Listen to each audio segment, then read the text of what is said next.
More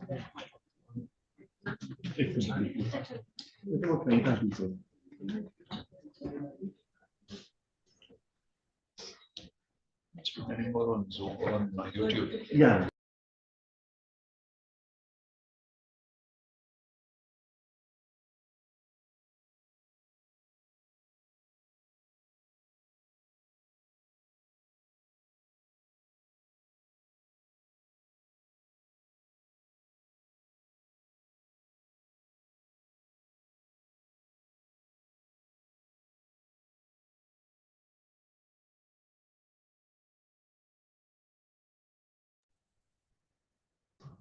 Yeah, it's unmuted. All set? Yeah, I think so. We'll start in a couple of minutes.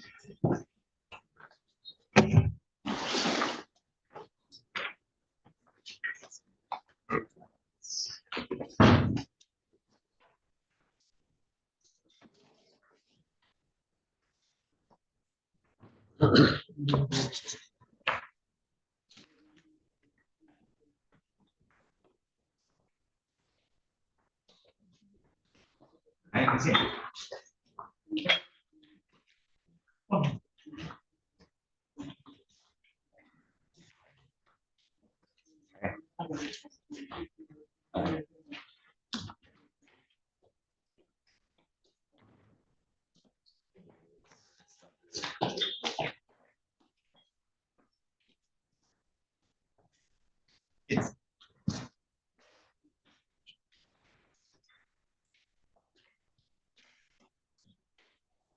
Okay, so I think we should probably start. It's 4. So welcome everybody to the 5th Govind Memorial Lecture. And it's very nice for all of you you could come here, and there's we have about 30, 40 people on Zoom. And let me start by saying thanks to Network Technologies for providing us with CSR funds to help support this lecture. So thank you very much. And let's get started.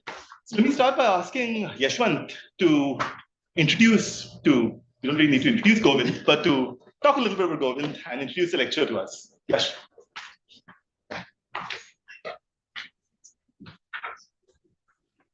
So dear colleagues and friends, a very warm welcome to all of you on behalf of NCRA for this year's Govind Swarup Memorial Lecture. So we started this 4 years ago to commemorate Professor Govind Swarup, who passed away on 7th of September 2020. And Govind, as we all knew him, was really the founder of radio astronomy in the country, and a father figure to many of us who learned the secrets of doing radio astronomy working with him. Of course, he himself had an illustrious career, but the one that I really want to focus on is what he did after he came back to India, after doing his PhD work abroad. And he really, single-handedly built up the entire group of radio astronomy within TIFR and put together a team that went on to build in rapid succession many interesting and very powerful radio telescope facilities, starting with a very modest Kalyan radio telescope, but then going on to the much more successful Uti radio telescope, which was a very unique facility and is still functional, which we still use. And then an intermediate step to the Uti synthesis radio telescope, and after which the big leap literally to the giant meter wave radio telescope, which is what many of us and the rest of the world remember him most for.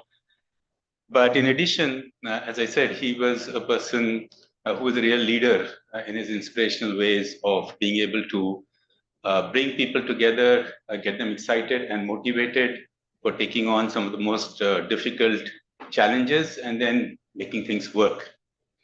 And so it is but fitting that we dedicate the annual Govind Swarup Memorial Lecture to his memory.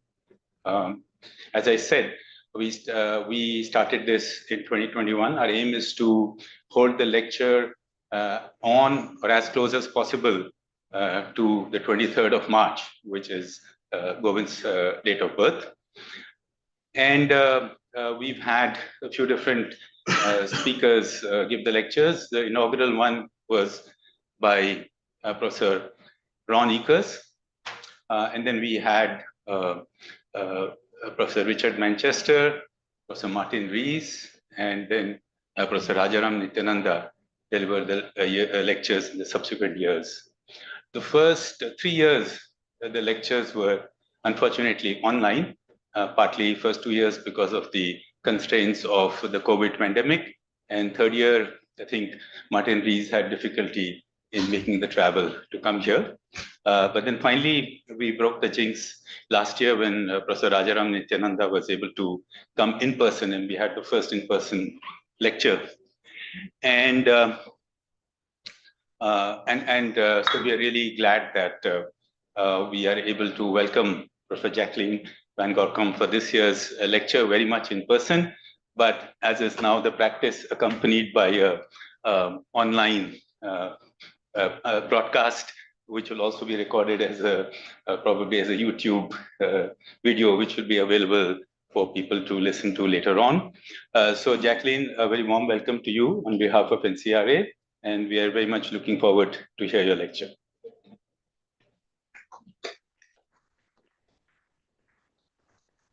Thanks, Yash. So, prelude. So it's a great pleasure to welcome Jacqueline to NCRA, and she's been here a bunch of times. She really doesn't need an introduction to pretty much anybody doing astronomy. But having said that, I will still give her an introduction. So Jacqueline got a PhD from 1980 from the Kaptein Institute at the University of Groningen in the Netherlands, working with Miller, Gauss, and Stuart Potash on radio recombination lines in compact H2 regions in the Milky Way. And then she moved from there to the National Radio Astronomy Observatory in the US, where she was one of an outstanding group of astronomers who basically commissioned the VLA. The VLA had just come online, Very Large Array just come online at the time.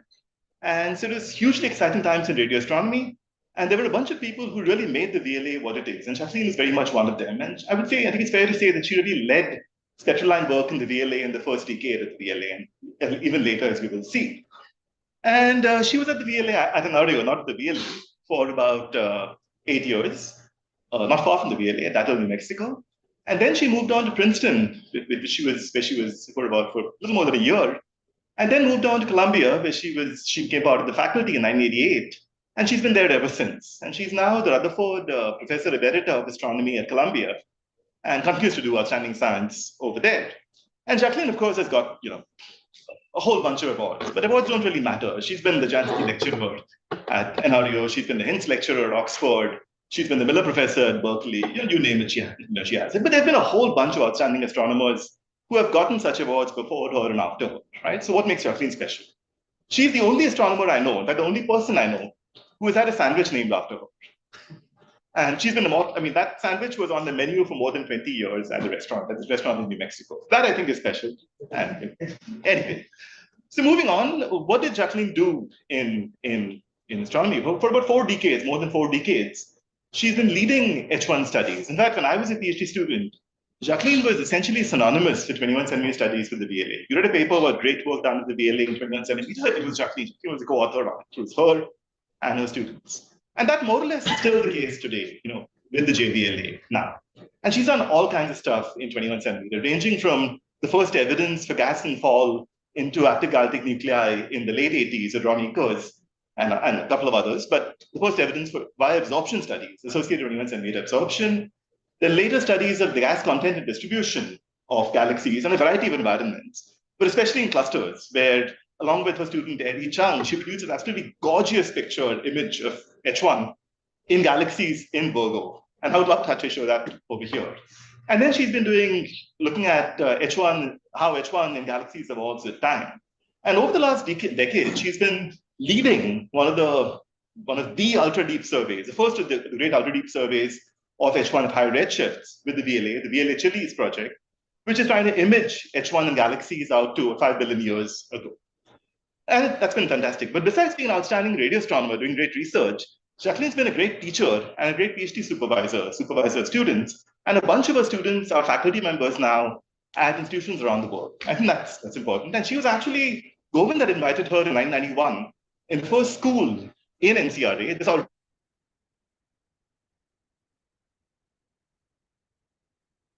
what to do with the GMRT in terms of H1.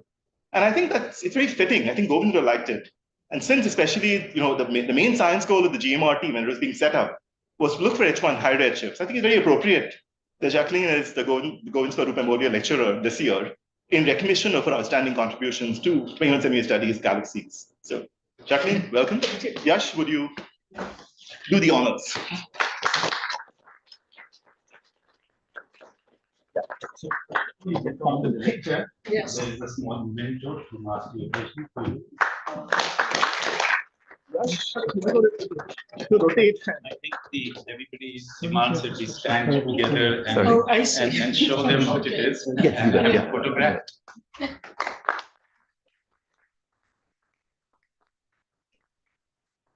you just change the computer?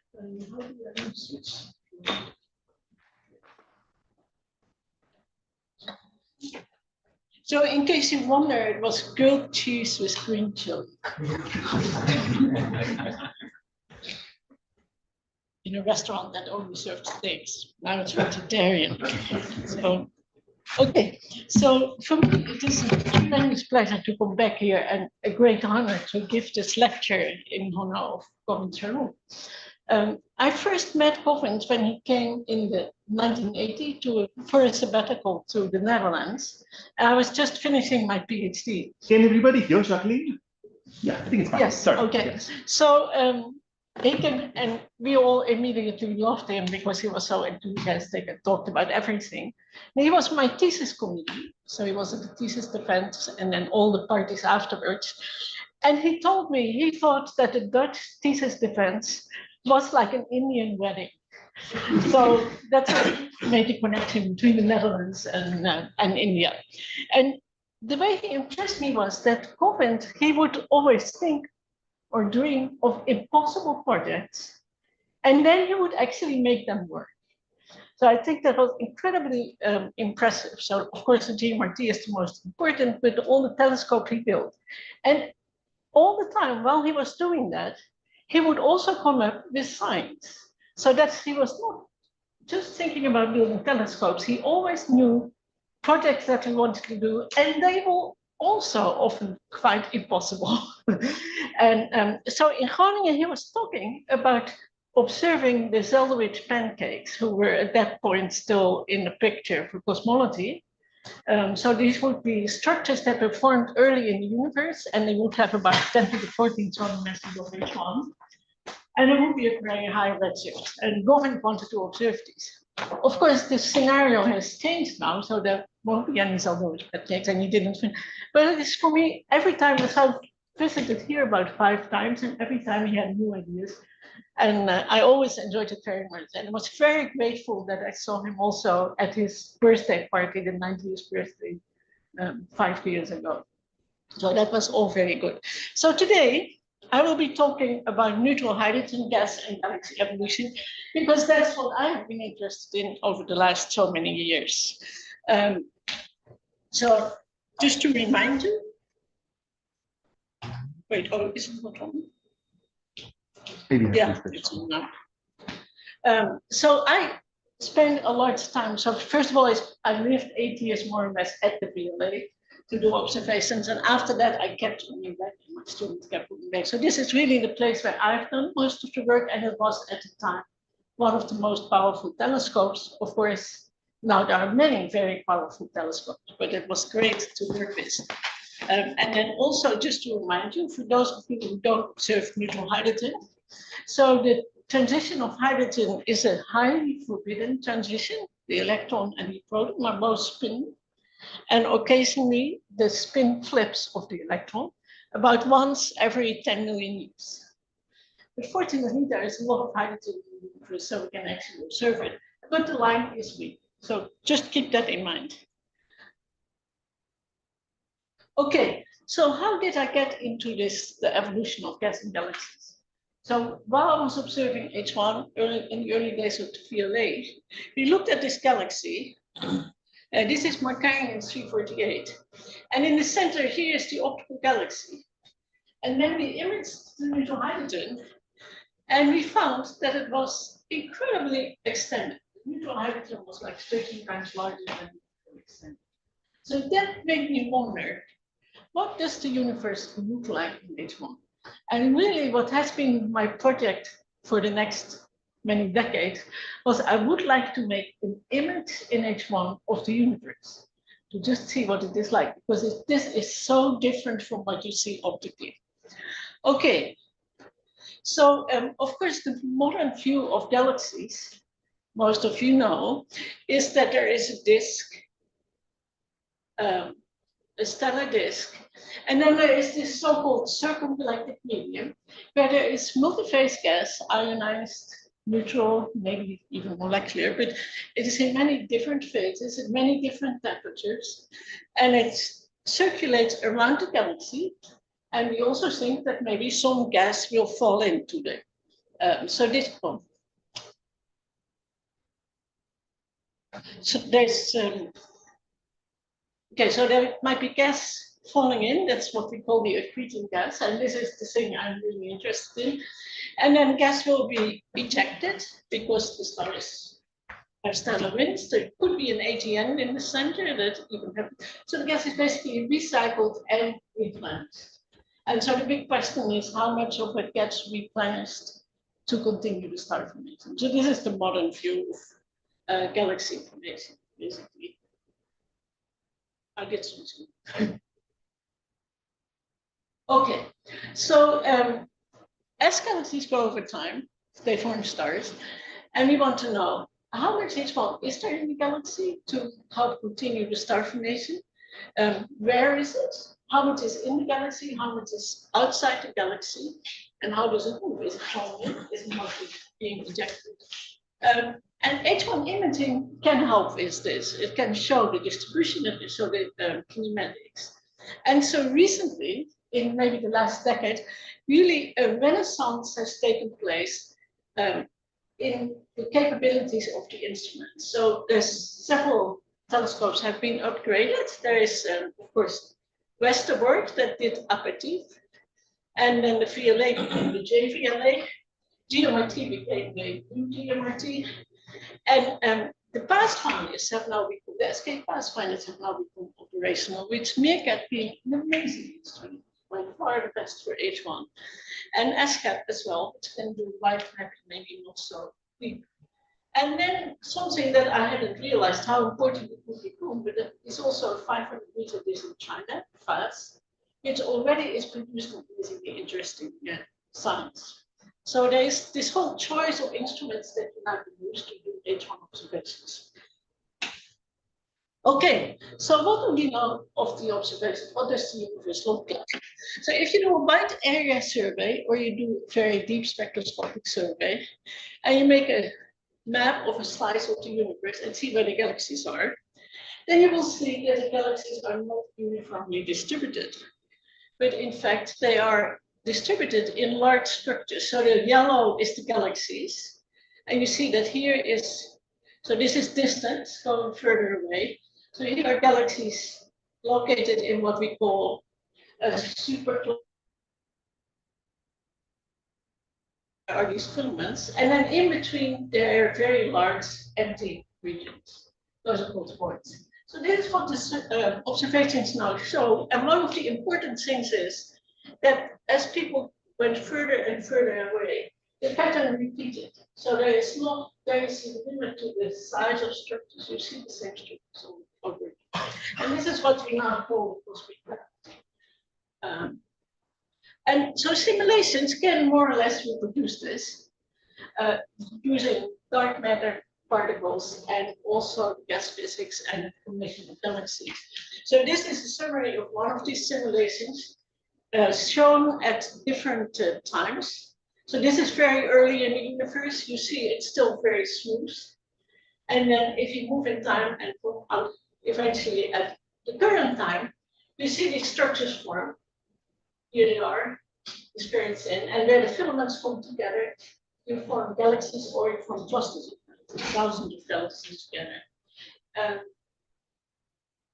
So this is the simulation result at C=0, the distribution of the light and the distribution of the dark matter. So the light is slightly more sharply defined than the dark matter.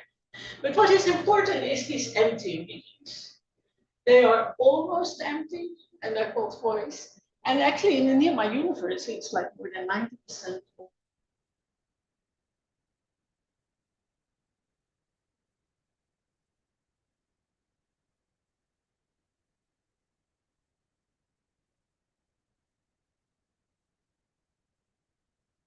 galaxies because the density is so low. Okay, so what I said is these simulations, they really do quite a good job in showing the growth of larger structures. But to actually form galaxies is of course much more complicated. There's lots of physics, because there's star formation. First of all, you have to cool the gas. To cool it to really low temperatures is difficult. Star formation is a complicated process. So the detailed physics is still not quite worked out. Now, for a long time, people thought galaxies formed by you have dark matter halo. Gas falls in, gets shock heated and Fury radius, and then slowly cools to Saturn radius. And this is what we call hot mode accretion. When people started seeing these big filaments and began to realize that actually gas doesn't fall in uniformly, but it falls in along these filaments, and there might be higher density. And so some of it will not get shocked, it can actually fall straight to the disk. And that is what's called cold mode accretion. So that's cooler gas that can immediately be supplied to the disk of the galaxies. James Binney already realized this in the 70s, but most of the simulators started realizing this in the early 2000s. So there is some very well-known paper. Keras in 2005 was the first paper that really pointed out this is what is happening. And now there's a ton of papers. So galaxies can basically grow by merging, or they can grow by accreting mass. And there's this hot mode and cold mode. So this is a summary of the predictions of the simulations. If you look at accretion as function of redshift, so black is the total accretion, blue is the cold mode accretion, and red is the hot mode accretion. Then you see that in the early times, cold mode accretion completely dominates. It's the most important way for galaxies to grow. So if you come close to 0, actually hot mode accretion is also important, equally important as cold mode. And actually, the mode of accretion depends on 2 things. The size of the halo mass. So the larger halos, the gas does get stopped and you get this hot mode. But the smaller halos, you can still get cold mode accretion. And it depends on local density. So this is the summary at C=3 and C=0. You see that for all stellar masses, cold mode accretion dominates. Well, at C=0, if you go to the smaller galaxies, you still see that cold mode accretion is more important than hot mode accretion, but the larger galaxies are dominated by cold mode. And it also depends on local galaxy density. So here you see local density. So this is the lowest density, that's the voids. And here you see that this is now the cold mode accretion, this is hot mode. That cold mode actually is still important. So where would you want to see this accretion of cold gas? You have to go to the lowest densities and the smaller galaxies. So that is what I will now first talk about. So this is about an H1 imaging survey of 4 galaxies. So actually there's still very few imaging surveys happening for 4 galaxies. The problem is there are so few galaxies at these points. So it is hard work to actually find them and then image them. So in this case, these are very well selected points. We use the Sloan Digital Sky Survey and then use the tessellation, Voronoi tessellation to derive the density distribution of the galaxies without making any geometrical assumptions. And then we use the watershed project to find the deepest underdensities in the void. And then we looked if there was a galaxy there. And lo and behold, we did find it occasionally. And at that point, we used the Westerbork telescope, which was, I think, one of the first that got a new backend that could probe a very large field experiment. So here.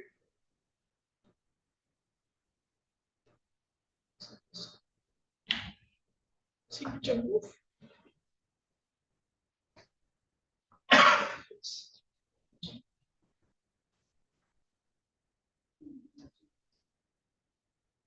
Okay, yeah, so here's a summary of what we did. So here is, this is the footprint of the stone sky survey. And then here is the density field that we derived. So this is where the galaxies are. You see again, filaments, voids. And then this is an image of the largest distance from the filament. Like you want to go to the deepest densities. So white is where the largest distance from the filament is. So here, for example, there is a little galaxy in the deepest density of the void. So here you see a blow up that there is a small blue galaxy. So that's basically what we did. So we looked at 60 voids in lots of galaxies. Okay. Now you wonder what do void galaxies look like? So here they are. You actually see all of these, but it's mostly dominated by very small blue star-forming galaxies. So here there is, in this case, there's one elliptical that we found, one at 0. But then this is more typical, the star-forming blue galaxy. Here's another, this is the star-forming irregular galaxy. So that is basically, the voids are dominated by that. And one of the interesting things is that none of these galaxies has a larger mass than 3 times 10 to the 10. So the stellar masses of these galaxies, these are small galaxies. You don't find very big galaxies. So if you put them on a polar magnitude diagram, which is such as this one, so here is here you have color, here you have magnitude. So the gray is a result of the storm survey using the same selection criteria as what we do in the void survey, and the red dots are the void galaxies. So what you see is that actually they do cover the entire polar range, but they don't go to the highest masses. That's basically what it is. Okay, so this is a result of H1 imaging of these void galaxies. So what we hope to see was all these clock modules, right? So here you see on the left,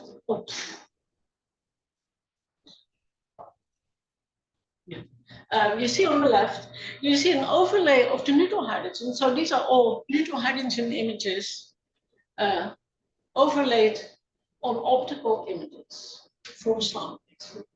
So what you immediately notice is that in all cases, the neutral hydrogen is much more extended.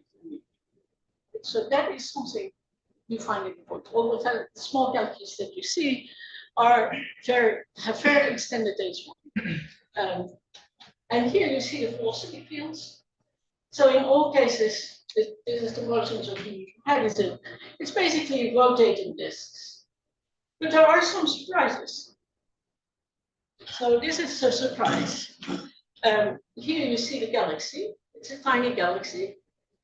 It's oriented like this. It's rotating like this. And then there is a H1 disk. Turns off again.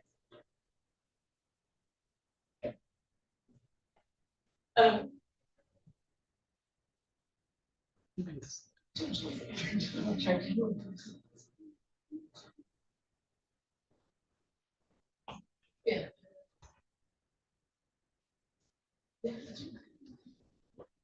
Okay, so the galaxy is rotating like this. The neutral hydrogen there's about 3 times more neutral hydrogen than there's stars. It's rotating perpendicular to this. And the disk is thin and has no worlds. Tiny and it's galaxy. So that's the velocity. So this is a polar H1 disk. The reason it's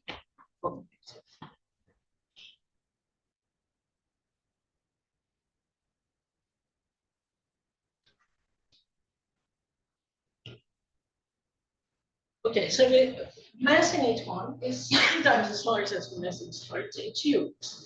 And so since it's much more extended than the optical, we did very deep optical observations of the H1 disk. There's nothing there. No, there's really no stars. So it's just gas coming in. And if it were entitled with mercury or something else, it would definitely destroy the disk. So we think this might be a good example of cold gas being accreted onto the galaxy. This is what we were hoping to find. So you can also look at the orientation of the galaxy and how the gas is falling into the galaxy. Actually, it looks like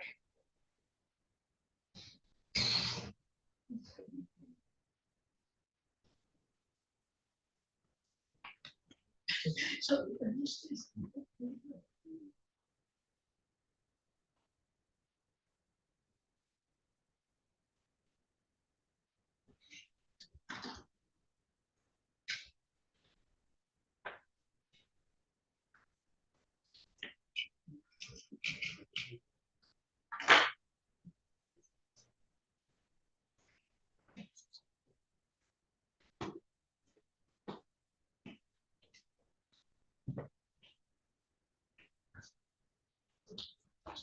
Okay. So if you look carefully at the orientation of the galaxy and the orientation of the gas, then it seems that the gas is flowing outwards. Although the galaxy is really very isolated from the ring, the gas is flowing towards the firmament, which is just what was predicted by simulations. Okay, now this is not the only interesting for galaxies. There's nowadays many now. But this is also especially interesting one. It's in the local void, and it was originally found by two peoples. So this is KK246, and it has many similarities to the other galaxy. The optical is oriented like this, while the gas is rotating under an angle. So this misaligned with the galaxy. The gas disk is much more extended and optical. And interestingly, the gas disk shows some irregularities in mathematics, as if this here, the gas is being distorted like this. So I think it's another interesting example, possibly of cold-blooded reason. Okay, so if you were at pulse, we pointed the telescope at this galaxy, and then we found there's a whole tiny filament in the void connecting the galaxies, which is again something the theorists have been predicting, that in voids you grow small filaments. And here's another example: galaxies connected by a filament.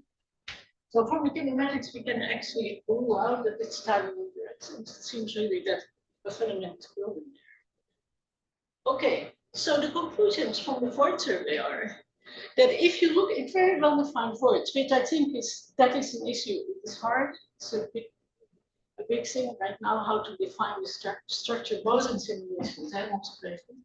But if you can define it very well, you look in the lowest under densities, then you find these very interesting galaxies that almost all are really small and that have lots of H1, and that might be accreting H1. And we now also know that most of them are metal poor, which is another indication that gas has been done. Okay, so there's one more very interesting thing about voids, and that is the work by both Peebles and John Gorkom. Tim Peebles always worries about hierarchical galaxy formation, and he said there are some problems with it.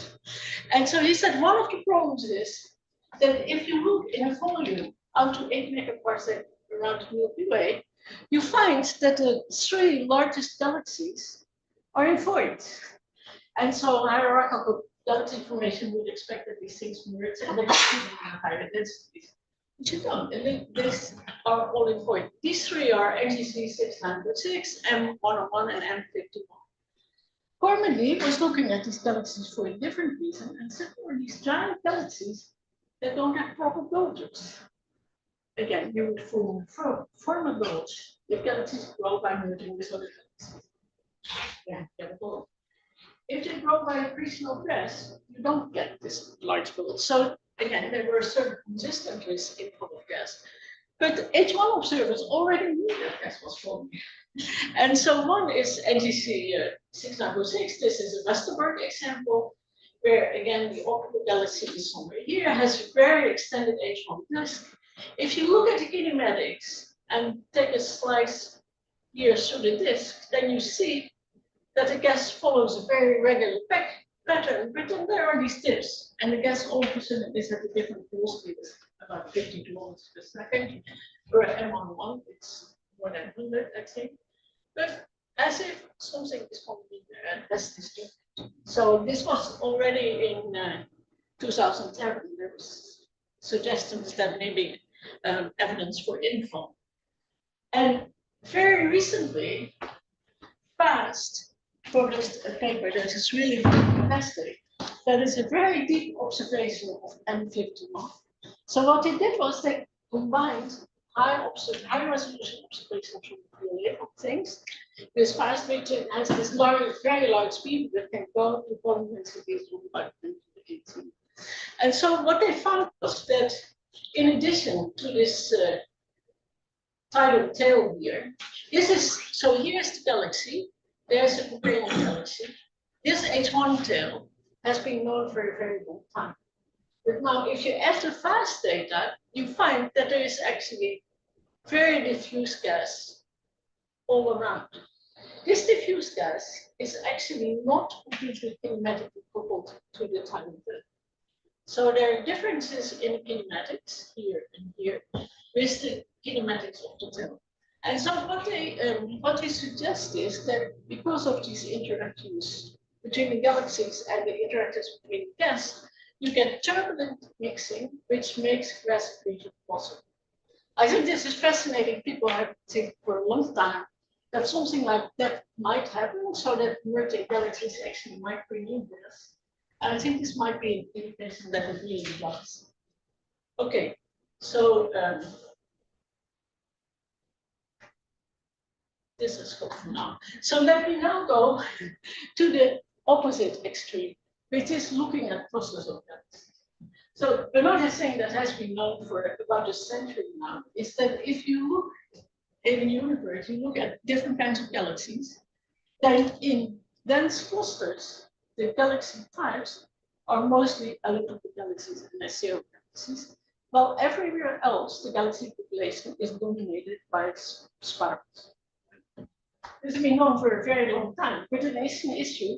Why is that? And so the question has always been, is that because of nature, the galaxies and clusters were formed in a denser environment, or is it because of mergers, the galaxies get affected by a higher density? There's been a question for a long time. Anyway, this we can address by looking at the gas distribution. So the clusters of galaxies are places where there might be thousands of galaxies, or hundreds, whatever, moving at high speed, and they're surrounded by hot gas that is forming clusters. So the intercluster gas might be 10% or 28 degrees even. And so if a galaxy falls into the potential of the cluster, several things can happen. There can be gravitational effects. You can have galaxy-galaxy encounters. You can have merging, although they move relatively fast, so that's probably not important. They can be stretched by the cluster potential, and you can have the cumulative effect of many fast encounters, which is called harassment. So basically, all these gravitational effects both affect stars and the gas. There's also gas dynamical effects. One is run pressure stripping that goes as the density and relative velocity squared. Where you can have turbulent viscous stripping, where you have a viscous gas and that interacts with the hot gas and makes turbulence, or you could have conduction. That only affects gas. Then there is starvation, which basically means that the circumgalactic gas gets removed as the galaxy gets in, so no new gas can fall in, and slowly it stops forming stars.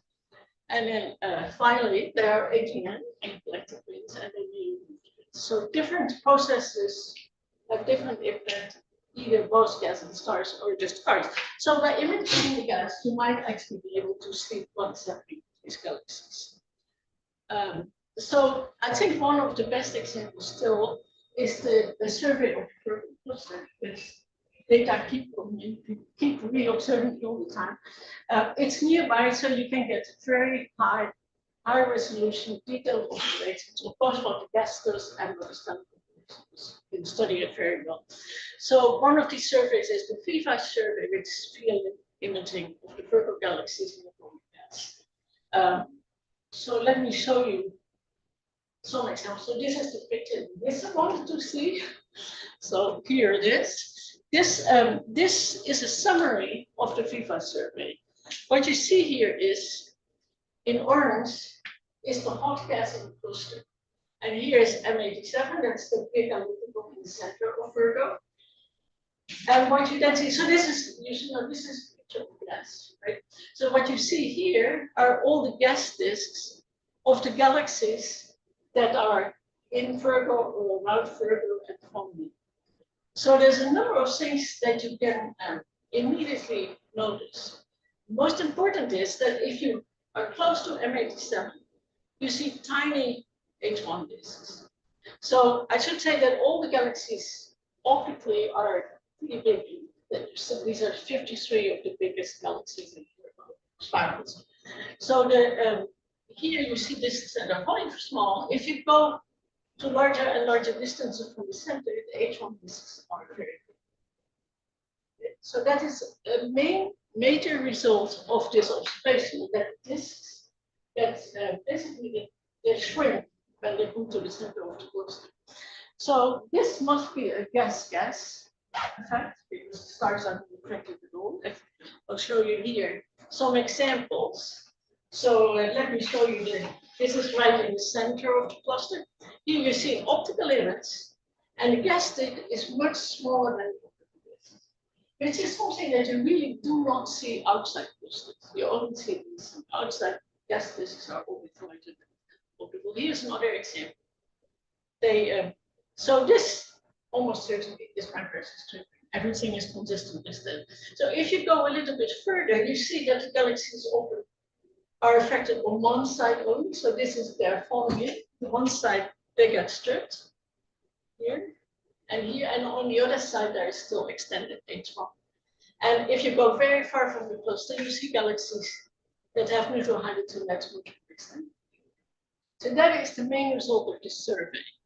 Now you can do all sorts of interesting things with that. One is you can look at the ratio of the H1 diameter to the optical diameter, and you can compare it with, so you know in the field how much H1 you expect to see in a galaxy of a given size. There's a pretty tight relation. And so if you see less H1, call the hydrogen, you call the galaxy H1 deficient. If there's more, you say it has a negative deficiency. So here you put the deficiency of H1. This is a normal H1 content. So these are galaxies that are very, very deficient. And here are galaxies that are gas rich. Well, here is the ratio of H1.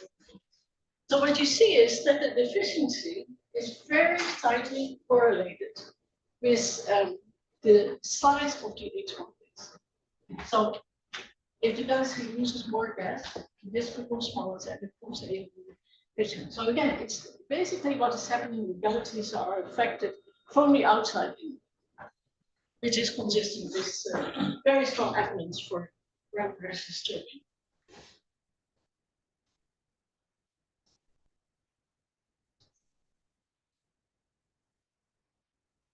Okay, so now you can relax for a little while. I'm going to show you a movie of a simulation of what happens in a galaxy if spiral galaxies, basically galaxies fall in, they all have their own gas. This is a movie just of the gas.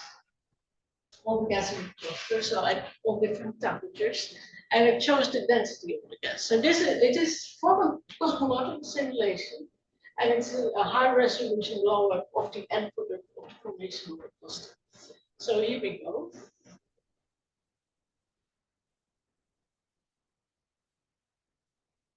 There it goes. So what you see is these galaxies falling in, and if you look very carefully, you see that gas is being stripped out of them. You see long tails. You see there's a long tail. But sometimes they also interact while they are forming in. So you see has an enormous tail.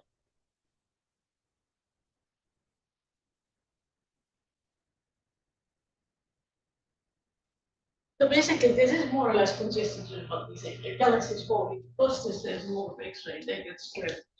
And this is what your light is. So in the end, there is a lot of hot gas in the center. This is sort of sloshing around, and galaxies that have gone through and stripped, and you're just, if they're forming in, you still see them being affected. Okay.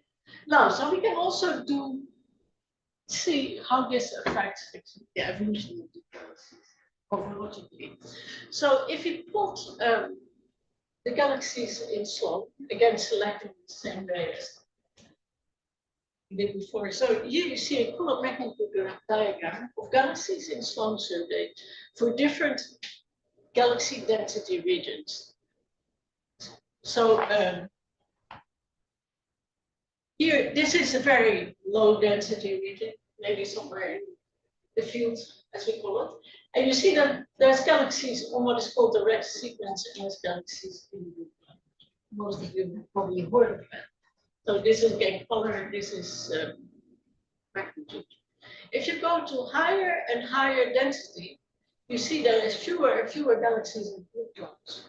And most of them are on the red sequence, right? So that is basically what the observations tell you. That if you go to the centers of clusters, then you know that's mostly altitude they are red.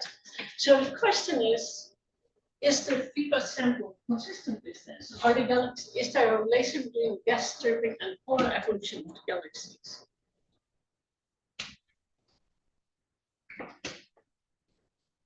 So here we plot on a colomatic diagram of Sloan, we plot with pluses the galaxies of the VIVAX survey. And so in this case, what we've done is, so this is the H1 disks and informations, and we looked at the stellar populations just outside where the gas has been stripped. By looking at that, you can see when star formation will stop. So the galaxy gets stripped, there's no gas left. So you can see, in this case, so look to multi-object spectrum and look at galaxy data. So from the spectrum, you can estimate the age of stellar population. So in this case, it stopped forming stars about 100 megayears ago. If you go to the green valley, there are galaxies that stopped forming stars about 200 to 300 megayears ago. And if you go to the red cloud, they stopped forming stars about 400. So for Virgo, it takes a few hundred megayears for the galaxies to actually turn. Which is a pretty interesting result. Okay. And then,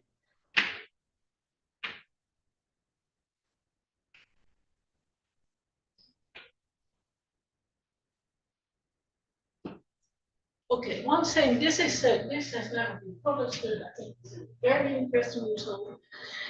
You can also look at the ratio of DH1 over the optical.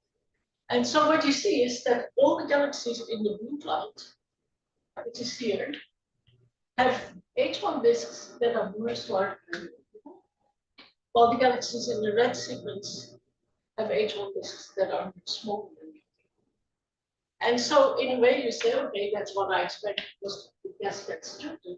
But it is somewhat surprising that you really need H1 disks that are much larger than the optical disk because the star formation is in the optical disk. So I think that's still something to think about. Somehow the presence of this H1 at larger distances has an impact on the star formation. Okay.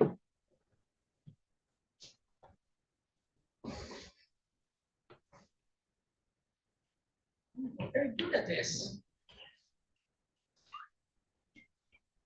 Okay, so now if we look at the outskirts of Virgo, so somewhere near the Vireo ring is, we see a number of galaxies that have H1 tails, one-sided H1 tails. Here's one, here's one, here's one. And here, for example, you see on this side it gets stripped, on the other side the tail is pointing away.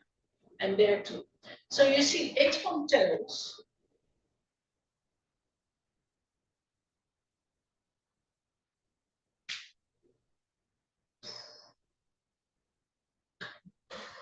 Okay, pointing away from the center, right? And they're all sort of located about at zero radius. So for Virgo, I think that says that the membrane stripping really start taking place in the bigger galaxies at the zero radius. Very interesting result. And then finally, if you look at Virgo, you find that in the very outer part, there's something weird going on. There's much more H1 than you expect. There are galaxies that have a negative deficiency. There's a very fine still. So in the very outskirts of Virgo, and also in other clusters, there is some evidence that there is an excess of both gas.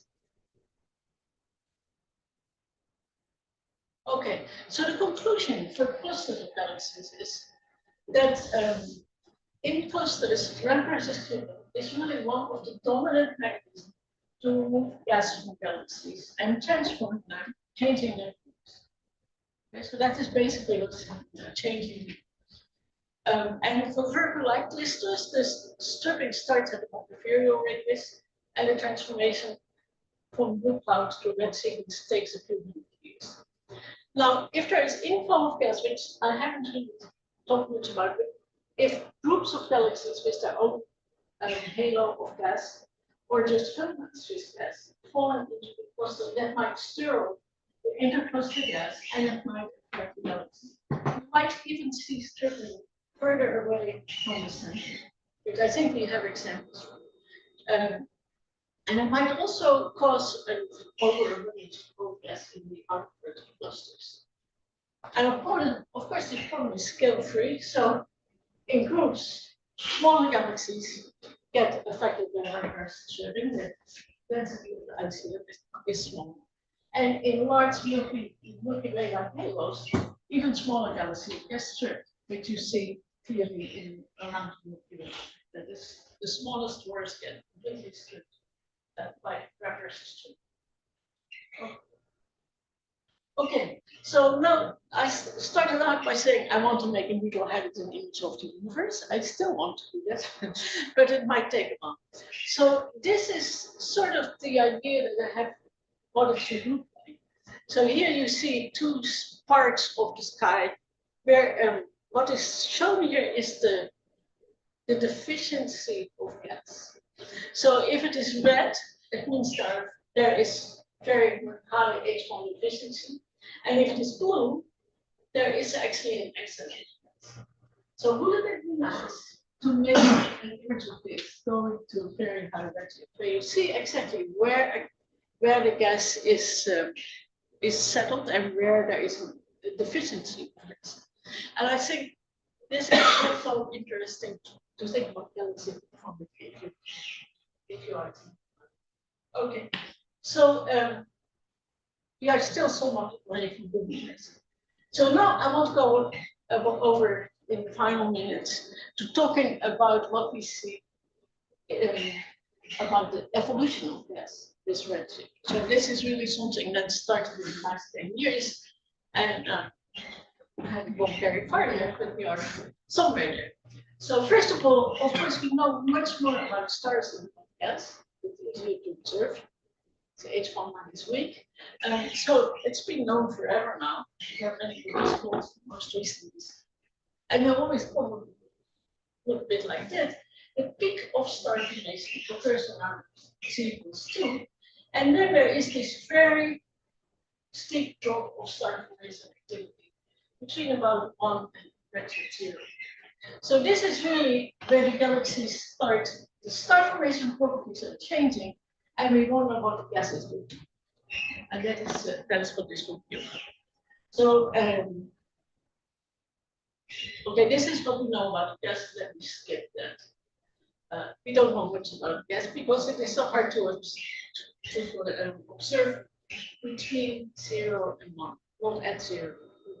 Okay, so to start to begin answering the question, we did this chili survey. So at the time that we started, this was just after the PLA had been incorporated. It was very new back then, around 2012 or 13.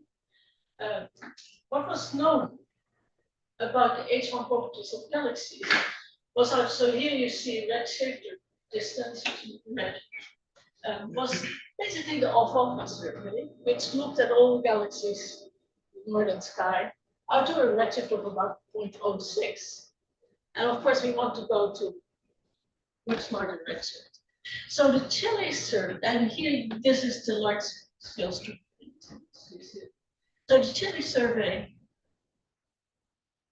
proposed to do this, which was possible because the VLA got upgraded. So it's the Cosmos H1 large extragalactic survey. It is 1,000 hours with the VLA on one pointing in the cosmos. So since there is now this new record, it would be worth it to look in one observation at such a long record for such a large time, because you might actually see something. So that's, and this is really, it is SKA science and a pathfinder for it. So that's best for us. There's lots of people in this collaboration. I will highlight some people as I go. It's very international. We had people from all the SKA pathfinders, which made it really interesting. Okay, so to me, the main scientific motivation, there's lots of scientific motivation. For me, really the main motivation was to see in a blind survey the H1 morphology as functional propagation in cosmos. And so in cosmos, the cosmic web is actually very well defined. There's so much data. So you can really see where the galaxies are and just do the accretion. Does it change with redshift? That was the main question. What does it look like? And so the VLA has, at the redshift of 0.45, the resolution is about 8 seconds, so 45 parsec. That would still be good enough to see whether gas is in the galaxies or outside. That's one question. Okay. So this shows you the where the pointing is. This is the pointing of the Chiles, and this is cosmos field. And as you can see, there are many surveys around here that overlap with our pointing.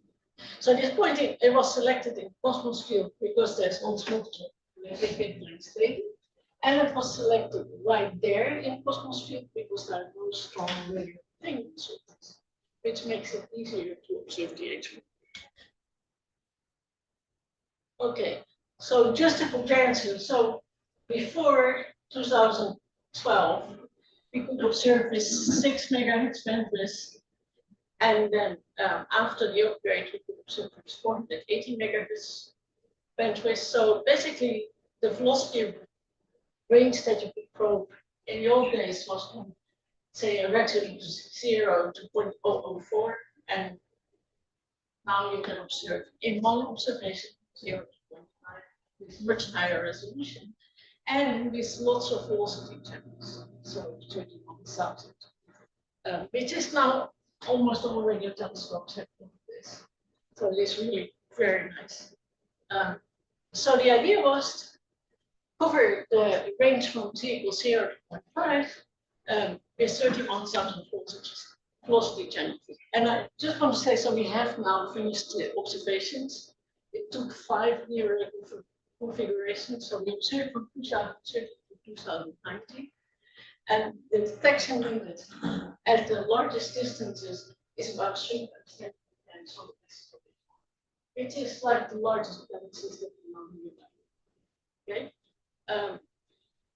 The big challenges of this project is the size of the database. So in about 6 hours, you get 1.5 terabyte of data, and radio frequency in the speed are, especially from satellites. That's really big. So make sure no satellites over India. You don't want to let them send down data, right? It's really a thing. So this makes it very hard to do. And that is what we've been spending most of the time. Okay, so I just want to show this quickly. This is basically the data the effective integration time as a function of frequency for the different frequencies. So at many frequencies, we got about 600,000 on source, but there is this range from about 1150 to 13 megahertz, where there is the satellite GPS, satellite RFI, which makes it really hard to observe. So there, the effective integration time is much slower.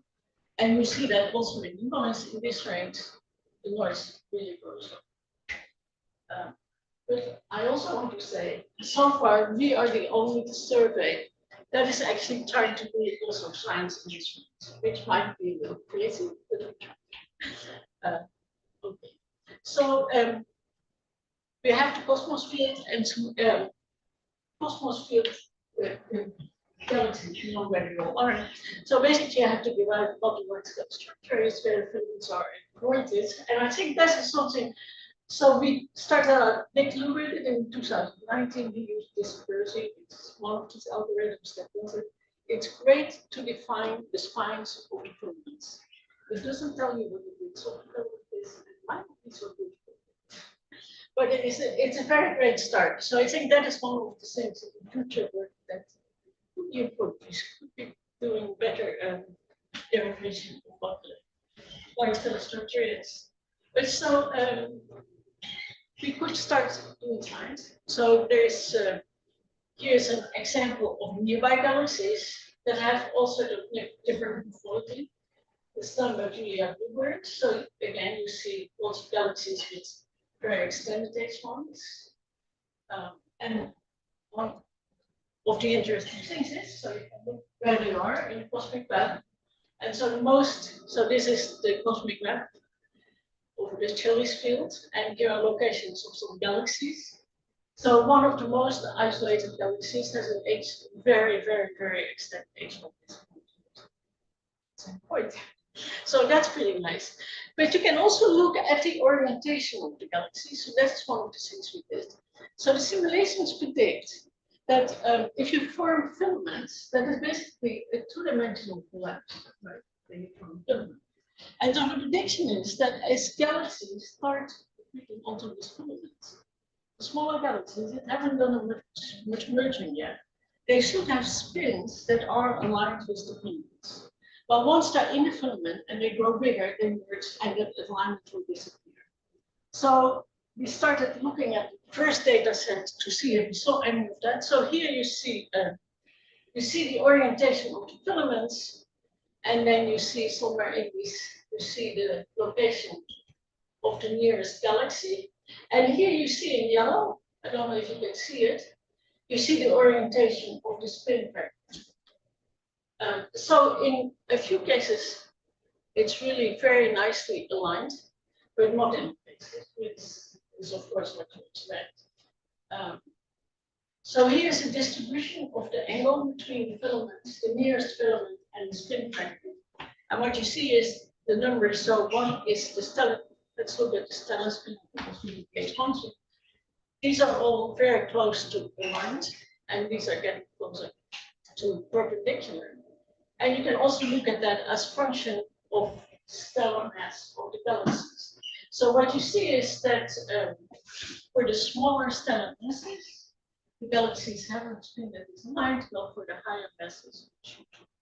This is a very small number of statistics, but we just want to show that this is something we will be able to do once we look at all the galaxies carefully. Okay, now this is something I call this heroic imaging or maybe crazy imaging. This is what Kelly Hess is doing. She's very interested in this range from 1150 to 1300 megahertz because there's actually a huge volume there of galaxies, and she's interested in groups. So she's got H1 morphology for a whole bunch of galaxies, and it looks actually pretty nice. And the interesting thing, so she published a paper in 2019, and she now has a paper in preparation in and so the interesting thing is that between 180 hours and 1,000 hours, she could compare how the morphology changed if you want more data. And so I said, this is pretty great. This is a range of really bad data. But amazingly, actually the morphologies didn't change much. So it is probably pretty reliable, and the H1 masses didn't change. So she is probably doing a pretty good job in doing science in the range where you can do science. That's so that's I just want to make a picture of that. And so she is looking here, right? So that's where there's a big hole, single like lots of galaxies. So the question is, can we detect galaxies at C larger than 0.3, even with 180 hours? So of course you can do stacking. And there, so this is stacking after 180 hours, I see. So what we find is that at the redshift of 0.37, we're obviously the average H1 mass of the galaxies, starting galaxies, is about 3 times 10 to the 9. It's in perfect agreement with the GMRT on this to begin. I did it much earlier. And of course, the GMRT has now done fantastic results with redshift 1 and 1. So they are really the masters of stacking. If you want to know what evolution is of average H1 compared to galaxies, you want to listen. And he will tell you. Okay, so this is the first results of the upgraded GMRT with Aditya did this. This is at the redshift of 1. The mass has fallen to 1. So the GMRT concluded that there was not much evolution between t equals 0 and 0.3. But then at 1, there was one more, and there's this very steep evolution between 1 and 1.4. Okay, so Chiles has also been doing some stacking. So it seems Chiles was really not designed to do stacking. It's just one single pointing to go do and do. And this is, again, this is the work of Bloomberg. If you split up the galaxies in more massive galaxies and less massive galaxies, so here the high mass is 10 to the 10 to the 10 to the 12 stellar mass, and low mass is 10 to the 9 to the 10 to the 10. And you split it up in 3 redshift beams, which we just can do. The number of galaxies is not enormous, but you can do it. Then you see that the H1 mass for the small galaxies really doesn't change. There's no evolution between 0 and 0.3. If you put them all together, you find no evolution, just like GMRT. But if you look at the high mass galaxies, then you do see that there is some evolution. And so if you look at the H1 fraction, again, the small galaxies, there's just no difference. The high mass galaxies do seem to be losing their mass. And so I don't want to speculate about what that means, because this is, again, it's actually pretty small number statistics. Okay, but what is interesting is to do H1 morphology at highest. And so we detected already in about 2016, Jimena detected a galaxy at 0.37. Here's the galaxy. It is a star versus a spiral. It's in this infrared galaxy. It's forming stars pretty fast. So the H1 was sort of extended. And again, this is at a location where there is a lot of RFI. And so it's getting worse and worse with time. So we could do it. I'm not sure if anybody else can do it. But we detected it, and within days after we detected it, Hans and Jim got a spectrum at exactly the same redshift. So there is a lot of CO in there. It's a very interesting galaxy, but the result might be a bit dubious, especially in morphology might not be really good. But the H1 mass is 3 times 10 to the 10, the H2 mass is almost. Yeah, so this is we have now several papers in this, we have all my data on this, but it was the first result. Of course, even now there's even more heroic work. That's by Julia Bluebird. He is looking at high redshift galaxies in the Chiles database. Now this is hard work. You cannot do this automatically. You really have to search, look at the positions of the galaxies and see if there's something there. That is also how we found the first one. So she now has a series sent about 10 of these galaxies, and the highest redshift is at a redshift of 7. Now this one is actually one that I think is totally revealing. So it's very extended, it's rotating rapidly. So one of the amazing things about this result is that all these galaxies that we detect are well resolved in it. So we really see that they are very extended. Some rotate regularly, others not so regularly. So here is the galaxy at 0.47. It has an H1 mass of 5 times 10 to the 10. It has an H1 diameter of 125 kiloparsec. Stellar mass at 2 times 10 to the 11. This is a big galaxy. Okay, and the star formation rate is pretty high. So this is the interesting thing. You find, of course, all the galaxies you find are actually forming stars very, very, very. Okay, so this is a summary. So Julia has been trying to put all these results together because she wanted to trace the evolution. Again, this is such small number statistics that I don't really want to say too much. The big circles are Chiles. So basically what you see is, this is H1, let's see, this is H1 mass. This is stellar mass. So these are big galaxies that we detect, not surprising. The H1 mass is not crazy, it's high, but it's not totally crazy. And the H2 mass is also not crazy. In fact, one of the results is that the ratio of H1 to H2 really doesn't change that much over this ratio, which is something we didn't want to expect. For those of you who are really on top of this game and follow the literature, there is a result from Meerkat that could not detect the galaxy that we detected, the galaxy at 37, and so we have put some upper limits in there.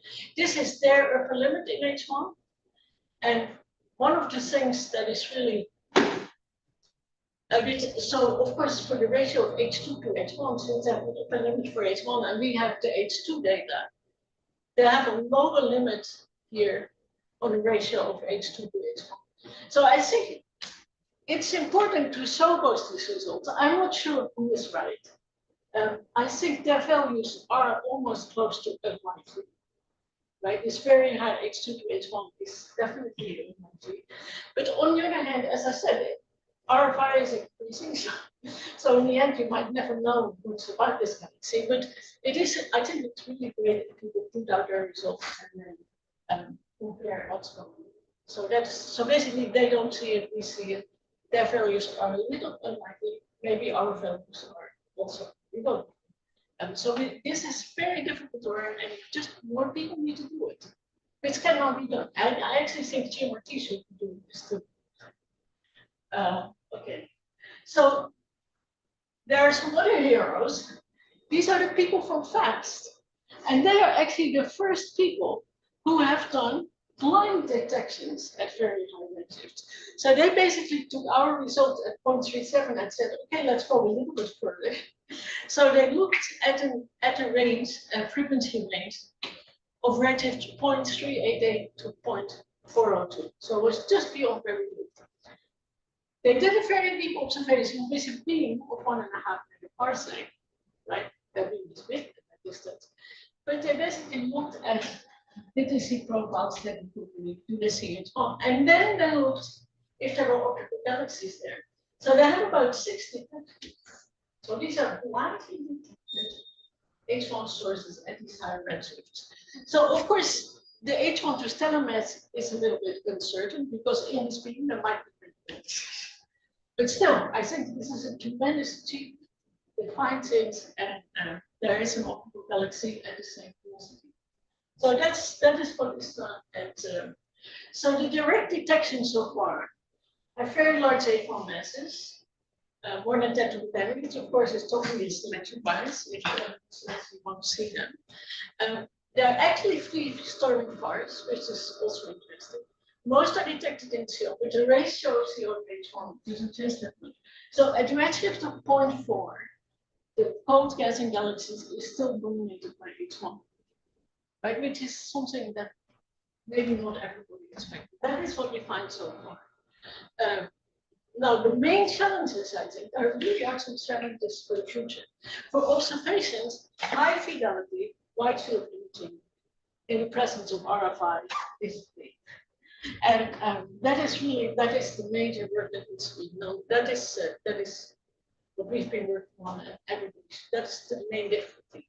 For the simulations, this gas accretion is multi-phase gas. and you really need higher resolution to trace the physics of that. Right now, the situation as I see it is that if you go to higher and higher resolution, the results keep changing. So we really don't quite know here what the situation is. So that is the main challenge there. And so to make this true H1 image of the universe, I mean, still a few more years to live, I guess, to do that. We need all the new telescopes and eventually the SK. That is totally obvious.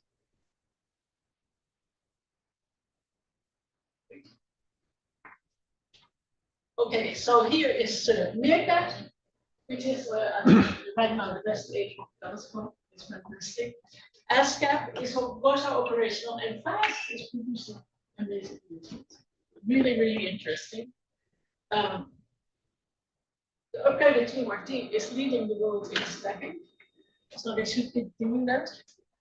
ASCAP will be able to do about 3 galaxies a day in their servers, so I'm not sure how far they are with that, but they can also be very interesting things.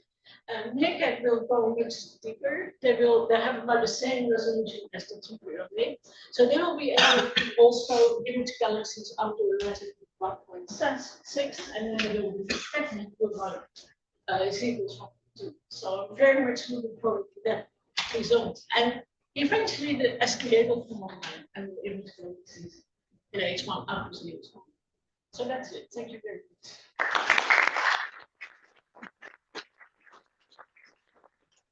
Thank you, Jacqueline. Questions, comments?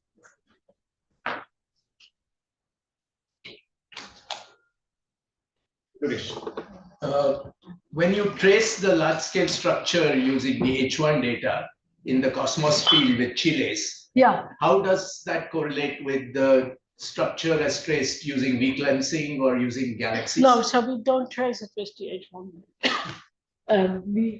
We find a large-scale structure using optical galaxies. Yeah, and of course, one of the things we are trying to do is stack filaments in H1 because we hope to detect gas. But there are some claims that it has been done in Australia, but again, that's a tricky thing. That's one of the questions. Yeah. Sure.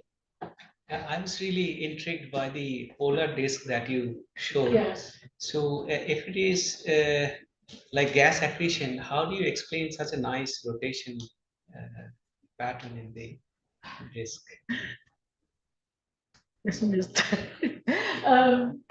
Yeah, it's falling in and it's floating. I'm not sure I know the answer to that. If you look at simulations, you often see formation of polar disks. Even in the accretion, like Even in the accretion. Yeah. and did you also look at the let's say velocity dispersion of the gas and how it is changing as a function of Velocity dispersion is not that high. So it is this rotating dispersion.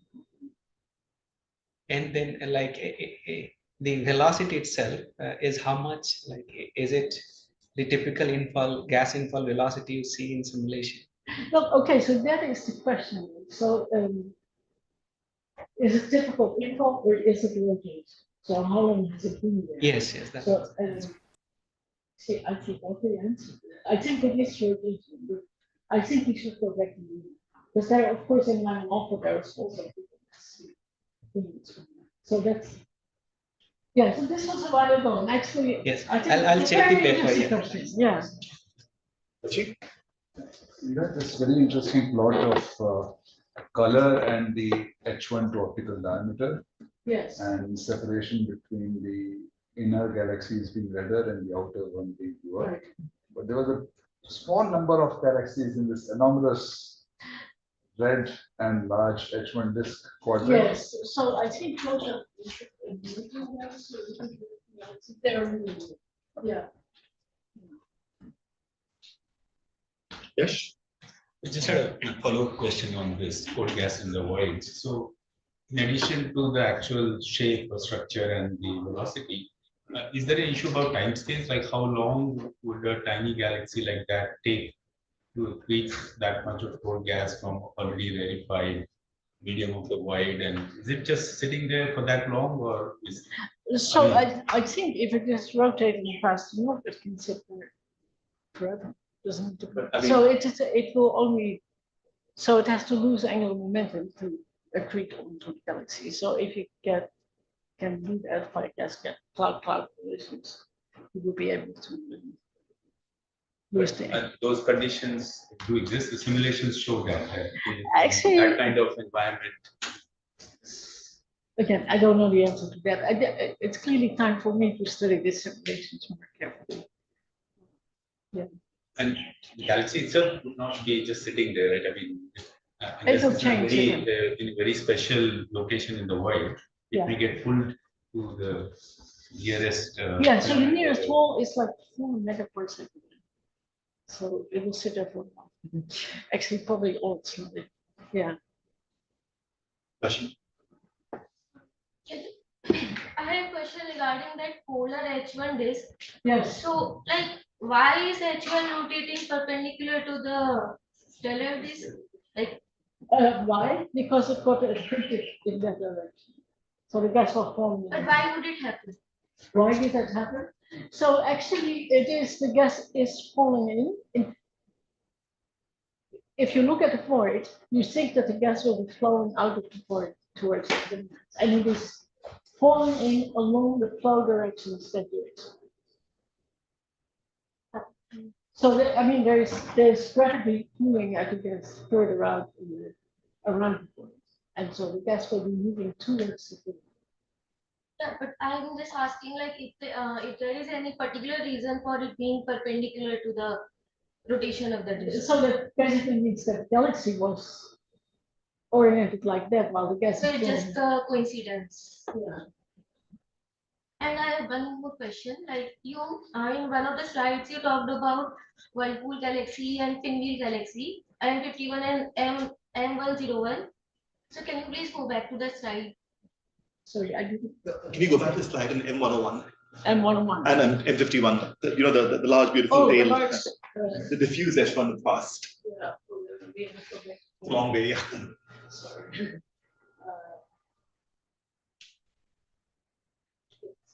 Get to see the whole topic. Questions? Here it is. Yeah. So this was just on Astropia. So Yeah, read the but, paper. I had this question that you said in your talk. I think, like, if I got it wrong, I don't know. But this M51 is located in low density environment, something like that you were saying. Yes. So this M51 is one of the galaxies that is really located in a very low density environment. So there are a few galaxies around it, but the large scale environment is very underdense. And so what they find is that if you look at a very diffuse gas, there is a huge amount of gas around. But like, how is the size compared to the voids at bit higher redshift? So, like, is it really in a void in the local universe? I don't know. It is. I have a plot of that. I can show you afterwards where this inspection was. Yeah. Yeah, you showed like a group of galaxies in the beginning where there was filamentary emission connecting them, and you said kinematically you distinguish this from that this is not tidal interaction. I was a bit curious. So what is the So kinematically, if it's a kind of interaction when you expect that the gas being pulled out is connected to the velocities of the galaxies. So galaxies rotating and then will show the velocity of the galaxy. In fact, in this case, that's not the case. There is a pretty there's a small velocity gradient in the Gorkom, and it doesn't seem to be. That's something. Lovely.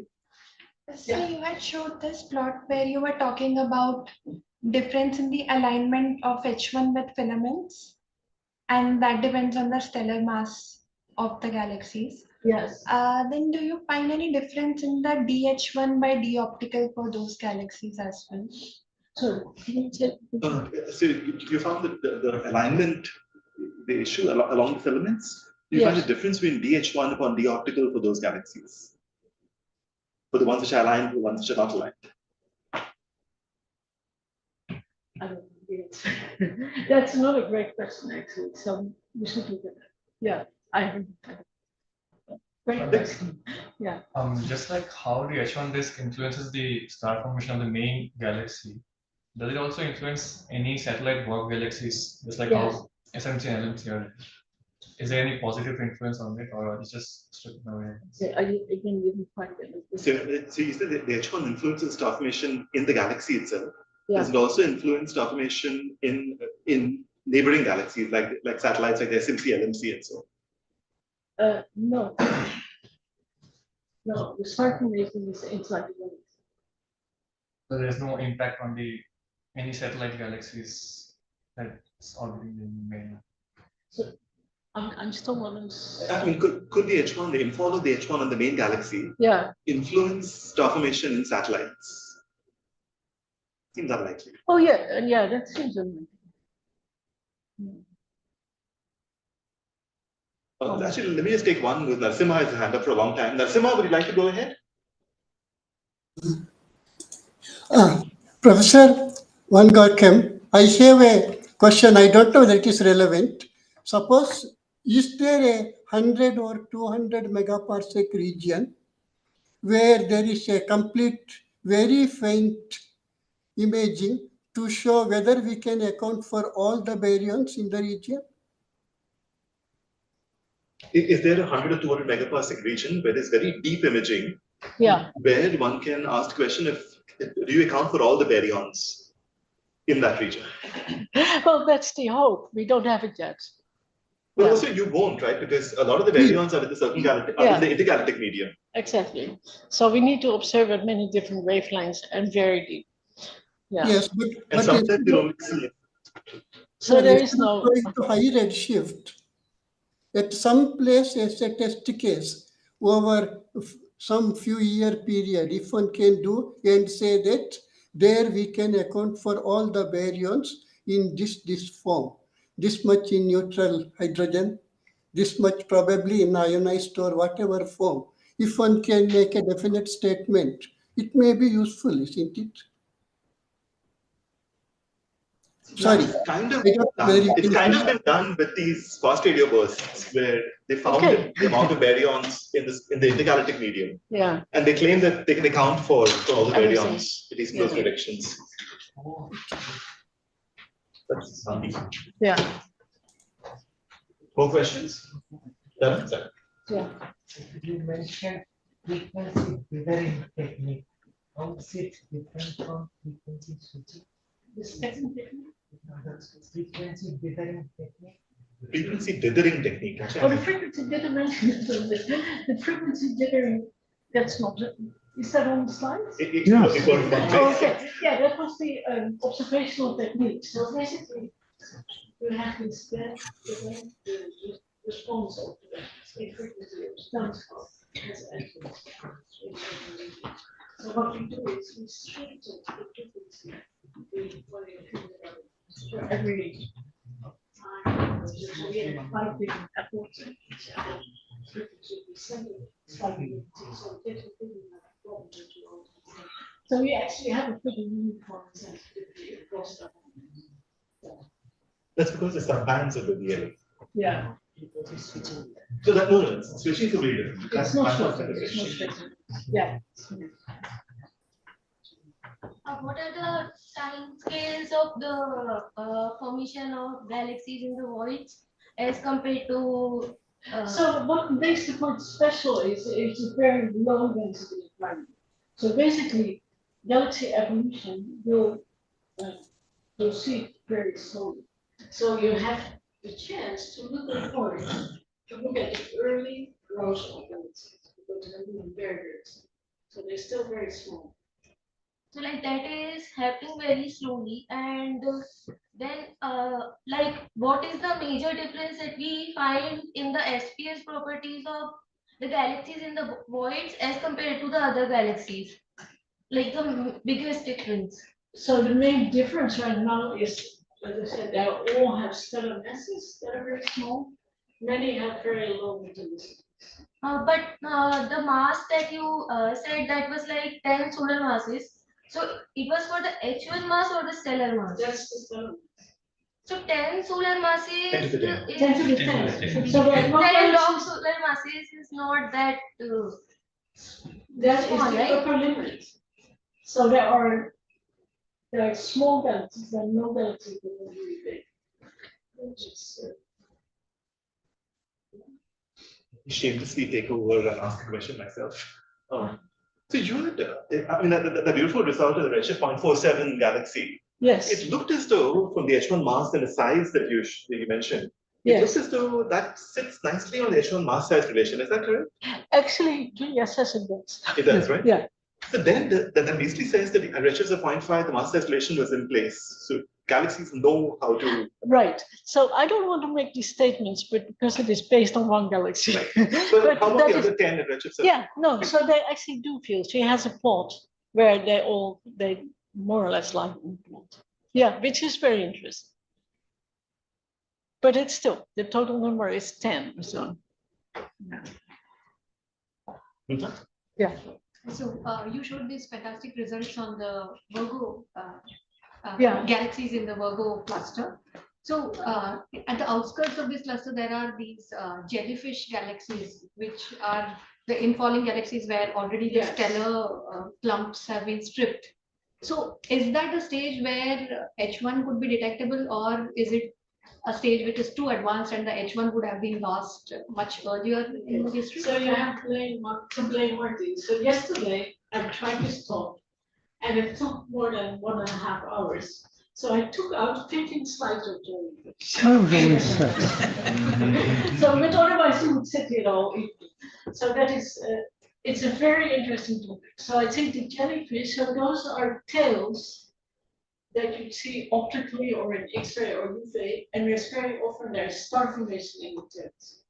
So I think, so basically, your question is, do you sometimes see H1 too? So sometimes you do, and often you don't. So I think that the reason you get star formation in jellyfish is it is the most massive galaxies that fall into the cluster. They move very fast, but since they are so massive, they can hang on to their gas. So they first get maybe H1 tails. When they pull close to the center, the members strip is enormous, and it's compresses the tails, and you can start. So I think that's the difference. So it is the larger, higher mass galaxies that are close to the center, moving very fast. But in this, there are like, I don't know, 50 papers on jellyfish galaxies. They're very, very interesting. So it's, I just had to take it out. And thank you for asking the question. I think Bianca will be quite happy that the question was asked. Is Bianca still there? I'm not sure. I'm looking. Yeah. So just look at jellyfish and it's a fantastic one. Yeah. More questions or comments? Very fun. Still awake. I'm excited. Anybody online?